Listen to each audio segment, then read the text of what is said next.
한국 고대 명상 영가 죽은 영혼들의 반란 두 번째 이야기. 40여 평의 저갈마당이 펼쳐져 있는 북한산 아래 암자다. 철, 대문이 기세 좋게 버티고 있어 마치 고급 트럭들의 차고지 같다. 부처를 중앙에 모시고 아미타불과 관세음 보살이 양 곁을 지키는 잘 정돈된 암자다. 공간은 작지만 사찰 냄새가 훨씬 풍기기도 한다.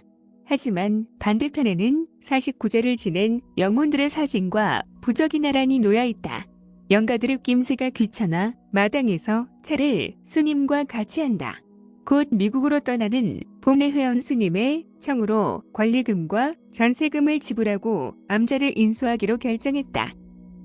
널따란 자갈마당이 마음에 들어 암자를 인수했지만 사찰 운영은 생각지도 못하고 있다. 집 앞으로 흐르는 실기천의 원류가 도산사와 연결되어 있다는 사실이 흥미롭다. 도산사는 조계종의 종정을 여기면 청담 스님이 거주하던 사찰로서 호국참 회기도 도량으로 유명하다. 박정희 전 대통령과 6여사의 영정이 크게 그려져 한 룸에 모여 있어 국내 제1의 사찰임을 증명하는 듯하다. 그리고 사찰을 방문하는 신도들에게 점심을 무료로 제공한다고 한다. 하지만 도산사 올라가는 길목에는 동학의 대표인 천도교 지도자 연수원이 한옥을 능가한 궁궐처럼 세워져 있다. 또 다른 한편의 길목에는 기독교 교회가 금식 기도를 위한 넓은 공간을 소유하며 기세를 뽐내고 있다. 그러나 하나님이나 하느님에게 구하거나 의지하면서 숭배하면 염원의 에너지가 영가들과 접촉하여 모두가 빙의령이 된다. 빙의령이란 귀신 집단으로 염원하는 마음이 파장으로 바뀌어 귀신과 접촉하여 에너지의 형태를 가지는 것이다. 한마디로 귀신의 동네인 것 같다. 국립공원이라 산세가 좋고 우거진 수풀이 울창하여 속으로 감지덕지했는데 온통 영가, 죽은 사람들의 영혼들과 그에 상응한 귀신의 놀이터가 되어 있다. 권리금을 준 탓으로 주방과 식기류를 그대로 인수하여 홀몸으로 저녁을 마치고 밤을 맞이한다. 화장실이 암자 옆에 있어 번거롭지만 안치에서 나와야 한다. 암자의 불을 밝히고 지나칠 즈음에 영가들의 모습이 눈에 들어온다.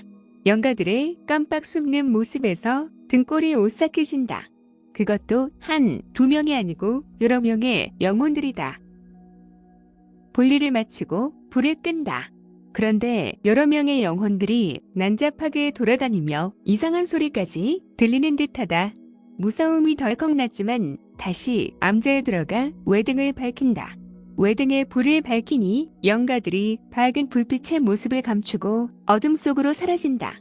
옛날 어느 장정이 비오는 여름밤에 도깨비와 밤새워 씨름을 했다. 그런데 다음날 날이 밝아서 보니 큰 정자나무와 맞상대를 했다는 설화는 전등이 개발되기 전 이야기인 것 같다. 전기가 개발되기 전에는 어둠이 내리면 시내가 온통 캄캄했고 한밤중에는 통금이 있었다. 가끔씩 지나가는 자동차의 헤드라이트가 유일한 불빛이라 귀신과 영가, 죽은 영혼들이 난무했던 것이 아닌가 생각한다.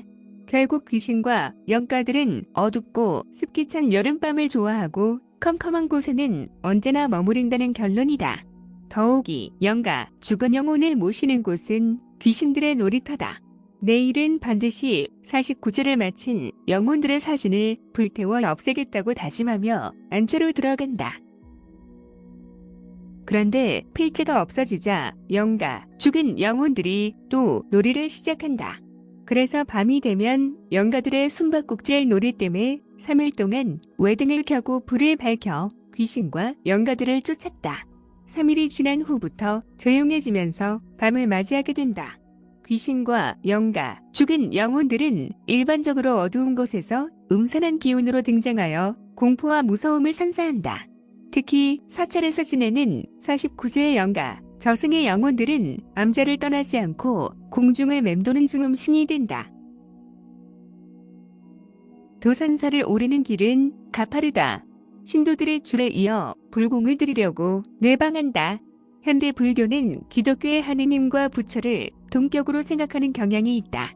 서양의 기독교는 유일신인 하느님을 숭배하는 종교다. 그것과 달리 동양의 대표 종교인 불교는 내가 부처가 되며 신이 되는 것이다. 이러한 교리를 무시하고 일반적으로 점점 기독교화가 되면서 부처께 구하거나 의지하는 마음으로 염원을 만들고 있다. 기독교 교회에 금식 기도처를 지날 때마다 빙의령은 출몰한다.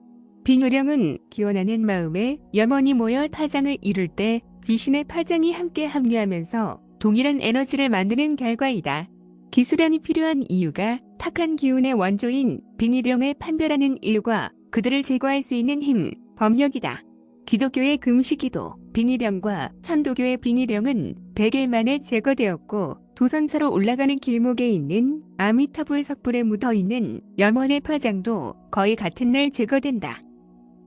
그렇게 해서 빙의령을 제거하고 나니 등산이 한층 쉬워졌다. 1년 동안을 귀신들과 싸우며 지나쳤지만 운영은 적자다.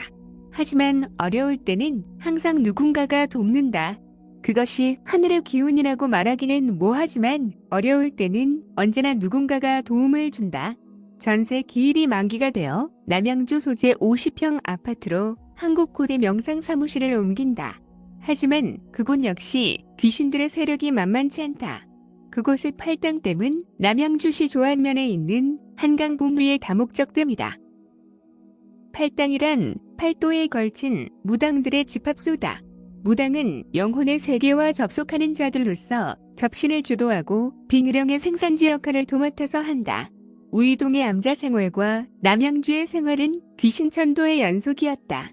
서울의 귀신들을 모두 전도한 뒤 10년 만에 상경의 꿈이 이루어지고 있는 것이다.